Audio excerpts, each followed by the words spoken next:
Чакай! Прибери си бандата! Имам предложение за теб. Извинявай! Сега или никога! Вал, чакай! Продължаваме напред и назад и започва да е доста изморяващо и скучно всъщност. И започва да ми е трудно да правя това, което трябва. Да, разбира се, опитваш се да се измъкнеш с говорене.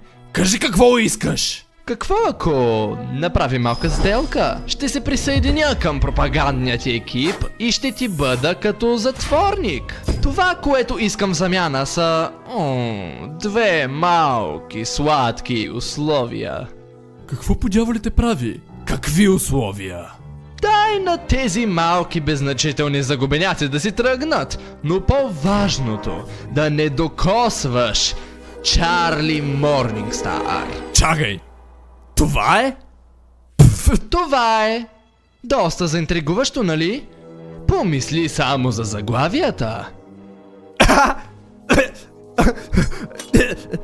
Имаме сделка! Аз го направих! Боже мой! Всички навън! Вижте кой имам! Велвет камери!